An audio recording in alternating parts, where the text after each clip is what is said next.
Kekasih-kekasih Tuhan, Shalom. Selamat datang di minggu kedua bulan keluarga, anggota Gemit yang dikasihi oleh Tuhan.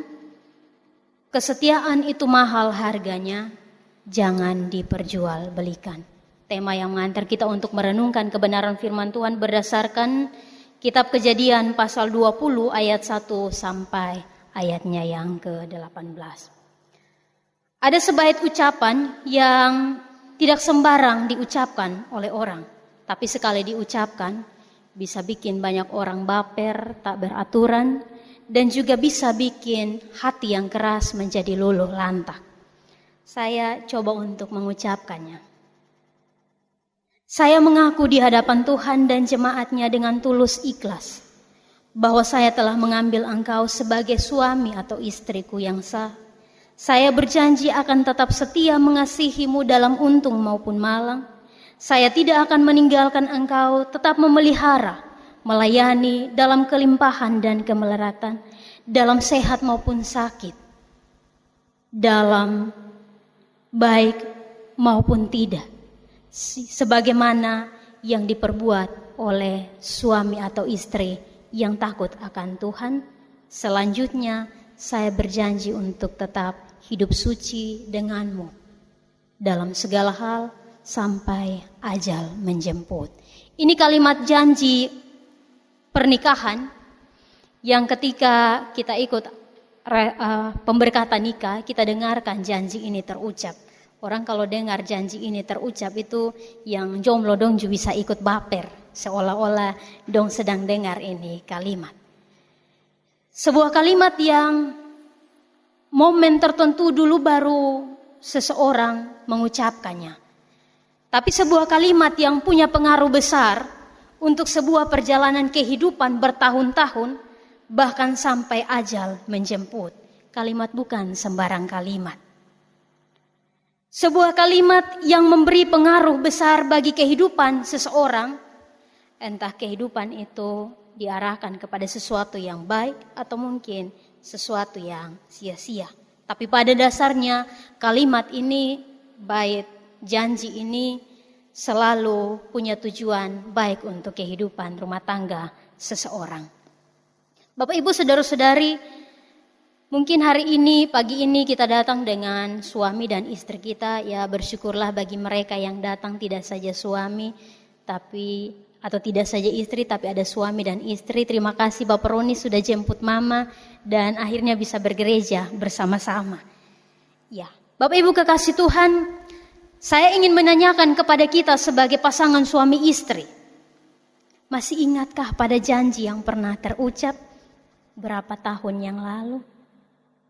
Masih ingat kok yang suami istri, yang jomblo dong, tenang-tenang sah, jangan menghayal dulu Yang masih pacaran, berangan-anganlah untuk sampai nanti pada waktunya. Yang masih kuliah jangan menghayal dulu. Sebuah ucapan janji yang pernah terucap, masihkah janji itu terjaga sampai dengan hari ini?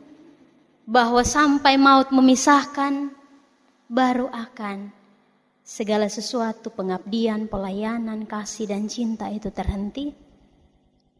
Pulang dan tanyakan pada suami dan istri, Bapak itu janji itu masih ada kok, Mama itu janji itu masih ada kok. Bapak Ibu saudara-saudari yang dikasihi dan diberkati oleh Tuhan, pada kesempatan kali ini kita dihantar untuk merenungkan tentang sebuah hal terpenting dalam kehidupan berelasi, rumah tangga, keluarga Allah, keluarga Kristen. Hal kesetiaan. Saya ulangi sekali lagi temanya. Kesetiaan itu mahal harganya, jangan diperjualbelikan. Bertolak dari kisah cerita hari ini yang kita baca Kejadian pasal 20 ayat 1 sampai 18, bercerita tentang bagaimana perjalanan kisah rumah tangga antara Abraham dan Sarah. Oleh karena sebuah sebab, Abraham yang istrinya adalah Sarah harus menyangkali istrinya sendiri demi membuat dirinya tetap ada dalam sebuah rasa aman. di Gerar, Abimelek. Kalau kita baca dalam bagian firman Tuhan tadi, kalau kita telusuri siapa Abimelek, Abimelek ini bapaknya yang nama Abimelek. Kalau kita lihat dia punya nama sebenarnya dalam kisah ini, dia namanya Banmelek. Tapi karena supaya sama namanya dengan ayahnya, dia pakai nama Abimelek.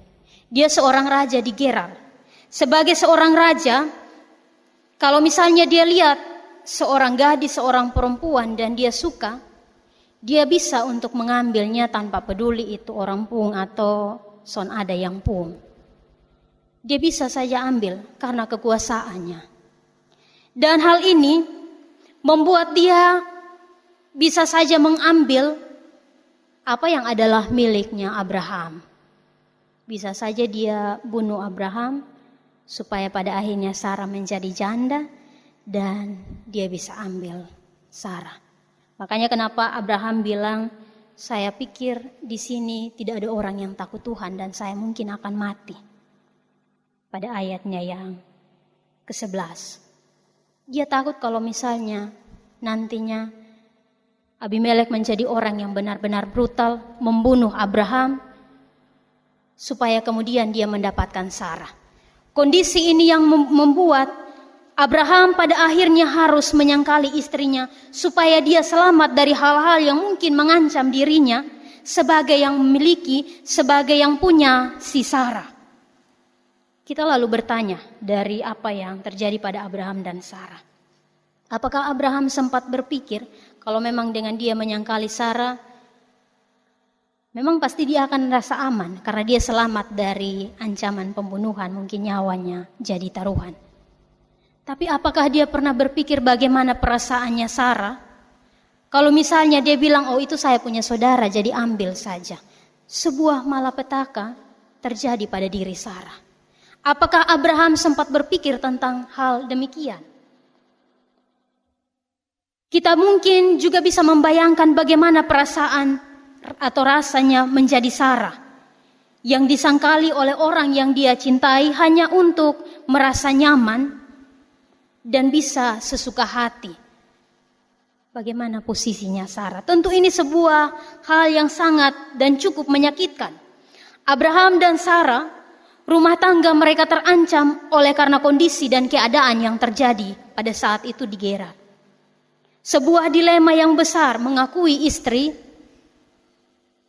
supaya kemudian suami mati atau menyangkali istri supaya kemudian suami selamat. Ini dilema besar yang dihadapi oleh Abraham terhadap apa yang harus dia lakukan untuk Sarah. Pada akhirnya Abraham buat sebuah keputusan. Dia ambil keputusan, saya pilih menyangkal istri saya. Sudah kita jadi saudara. Bapak Mama bayangkan kalau misalnya Abraham bilang, oh Sarah itu saudara saya. Kedepannya kalau misalnya Abimelek sama Sarah jadi istrinya Abimelek, Sarah jadi istrinya Abimelek, sudah pasti bahwa Abraham sebagai saudaranya Sarah akan ambil keuntungan daripada posisi itu. Beta pu saudara yang istri raja, nah, karena beta son dapat posisi aman. Ini sebuah hal yang menguntungkan Abraham. Abraham mungkin lupa pada janjinya, Sarah mungkin lupa pada janjinya hanya karena sebuah kondisi yang mengancam, atau mungkin hanya karena rasa nyaman dan rasa aman yang sedang dipikirkan. Kondisi membuat kesetiaan pada sebuah janji memudar bahkan menghilang. Waktu itu saya janji, tapi itu waktu itu, sekarang sonde. Itu dulu, sekarang subeda. Zaman subeda, jadi dulu beta janji, itu memang pas be ada bunga mati mampus. Jadi itu su yang be ucap, mas sekarang ini subakarat, sonde bunga lete ini subakarat, jadi sonde bisa lah. Mungkin orang akan berpikir demikian. Kondisi dan keadaan sekitar memang punya potensi besar yang bisa membuat sebuah janji teringkari. Kesetiaan pada akhirnya hanya sebatas kata, janji tinggal janji, hanya sekedar kata. Janji tinggal janji, hanya sekedar ucapan belaka. Kita lihat yang terjadi pada Abraham dan Sarah. Supaya Abraham aman, dia menyangkal Sarah dan membiarkan Sarah terluka. Ini jadi masalah sampai hari ini. Saya kemarin coba cek-cek informasi data tentang perceraian, kasus perceraian. Pada akhir Agustus kemarin tahun 2020, Agustus 2020, tercatat kasus perceraian di Indonesia itu mencapai jumlah yang cukup besar, 306.000 lebih, 306.688 kasus. Artinya bahwa ada 300-an ribu lebih rumah tangga yang kacau atau yang hancur karena sebuah kondisi yang berujung pada sebuah perceraian. Ya, jumlah kasus ini dia hampir sama dengan, kalau kita mau bayangkan banyaknya, sama seperti orang Indonesia yang saat ini positif corona, positif COVID kan sekarang kalau data 2 hari lalu itu 324.000 lebih. Tidak tahu kalau hari ini entah sudah berapa. Tapi terlalu banyak jumlah kasus perceraian. Kita bisa bayangkan jumlahnya seperti apa, banyaknya seperti apa. Dan inilah kondisi yang memprihatinkan saat ini. Banyak sekali karena kondisi, karena situasi yang dihadapi oleh rumah tangga yang adalah milik Tuhan, pada akhirnya berujung tidak menyenangkan. Orang tidak lagi memperhatikan, mempedulikan janji yang sebelumnya terucap. Apakah seseorang melakukan itu hanya untuk mengamankan diri sendiri tanpa peduli pada apapun? Bayangkan saja 306.000 rumah tangga. Sudah pasti 2 pasangan itu, suami istri, ada dalam situasi masalah yang luar biasa. Belum lagi kalau kita lihat anak-anak yang jadi korban daripada perceraian tersebut. Banyak sekali anak-anak kehilangan perhatian, kehilangan kasih sayang, kehilangan masa depan hanya karena ego daripada orang tua. Mari kita berpikir sejenak, masihkah janji itu terjaga sampai hari ini kalau kita pernah berjanji kemarin? Atau kita yang belum berjanji tapi ke depan akan berjanji? Mulai dari hal pacaran, milikilah kesetiaan. Kalau temanya bilang kesetiaan itu mahal harganya, orang biasa bilang jangan berharap kesetiaan dari orang yang murahan. Orang yang murah seakan ada kesetiaan. Di sini ada, di sana ada. Memang ada satu, tapi satu di sini, satu di sana. Sekarang banyak sekali marak orang bilang pelakor itu sudah hal biasa.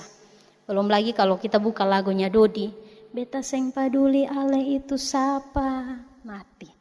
Itu lagu bagus, kita dengar nih enak, tapi coba lihat ambil kata-kata. Cukup kita menyanyi saja, jangan pahami itu kata-kata, itu lagu sesat. Anak Subarente pokoknya. Kita lihat pada Abimelek, bersyukur bahwa dia orang yang takut akan Tuhan. Ketika Tuhan peringatkan dia, itu punya orang, itu punya Abraham, dia taat. Dia takut bahwa kalau dia ambil apa yang bukan miliknya, malah petaka akan menimpanya bersama dengan bangsanya. Untuk itu dia taat pada Tuhan. Kita lihat dalam ayatnya yang ke-5.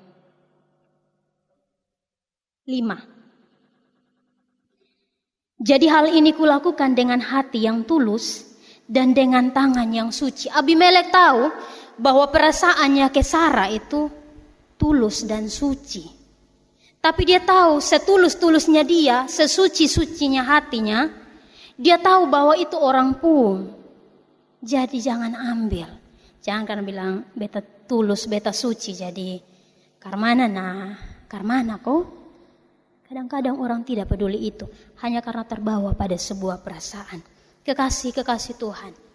Abraham dan Sarah, rumah tangga mereka ditetapkan Tuhan, supaya kemudian janji Tuhan itu tergenapi melalui keluarganya. Ingat bahwa kita pun, kalau hari ini kita menjadi rumah tangga Kristen, keluarga Kristen, ingat bahwa keluarga kita, rumah tangga kita, ditetapkan Allah supaya janji Allah itu tergenapi melalui rumah tangga kita. Jangan hanya karena baper sesaat, lalu kemudian kita meninggalkan rumah tangga yang harusnya Allah menggenapi janjinya melalui keluarga kita. Kalau saat ini saya kembali bertanya, masihkah kita setia seperti beberapa tahun silam, sekalipun rambutnya mulai memutih, kulitnya mulai keriput, sudah mulai buncit sini sana, tak beraturan, tetaplah setia pada janji. Belajar untuk setia mulai dari hal-hal kecil. Jangan bilang karena masih pacaran jadi sebelum janur kuning melintang, hajar. Jangan. Belajarlah setia mulai dari hari ini. Karena kalau kita tidak setia, kita kehilangan banyak hal, termasuk janji Tuhan yang harusnya digenapi dalam diri kita. Kalau mungkin saat ini kita terlanjur ada sebagai orang yang telah hancur dan tidak dapat mempertahankan janji itu, berdoalah dan minta pengampunan dari Tuhan. Karena kita pada akhirnya karena ego kita, karena kepentingan kita, janji Tuhan tidak dapat digenapi melalui rumah tangga kita. Percaya bahwa Tuhan ada untuk menyediakan janjinya, membuat janjinya tergenapi dalam kehidupan kita. Jangan karena kondisi, keadaan dalam sekitar kehidupan rumah tangga kita lalu kita bilang kami sudah tidak cocok lagi. Di bulan keluarga ini mari kita pahami apa yang Tuhan mau sebenarnya dalam kehidupan rumah tangga kita. Satu hal yang mau dan harus kita bilang pada saat ini. Janji Tuhan harus tergenapi melalui keluarga saya. Janji Tuhan harus tergenapi melalui saya sebagai suami atau saya sebagai istri. Dan janji Tuhan harus tergenapi melalui mama dan bapak saya. Sampai kapan kita lupa untuk mendoakan mama dan bapak kita sebagai orang tua? Sering-sering berdoa buat dong. Biar setua-tua dong tetap bersayang, dong tetap berperhatian. Jangan sampai karena hal tertentu, kemudian kesetiaan itu menjadi sesuatu yang terabaikan. Janji, jangan tinggal janji. Kekasih-kekasih Tuhan, dari kisah Abraham, dari kisah Abimelek dan Sarah, kita belajar tentang kesetiaan. Kenapa di perikop ini dia bicara tentang, dalam firman ini ada Abraham, ada Sarah dan juga ada Abimelek. Tapi Abraham dan Abimelek itu yang jadi judul. Kadang-kadang rumah tangga itu hancur hanya karena orang di dalam tidak kuat dan juga karena orang dari luar yang lupa akan dirinya. Mari kita belajar dari apa yang mau Tuhan katakan pada kita melalui firman-Nya pagi ini. Belajar untuk setia, setia melalui hal-hal kecil. Setia dalam kehidupan kita, apa yang Tuhan percayakan pada kita, setialah. Supaya kemudian kita menjadi orang-orang yang terus melihat janji Tuhan tergenapi dalam kehidupan kita, dalam rumah tangga kita, dalam keluarga kita bersama suami, istri, dan juga bersama orang tua kita. Tuhan menolong dan Tuhan memberkati kita. Selamat menjadi rumah tangga Kristen yang mana janji Allah tergenapi di dalamnya. Amin.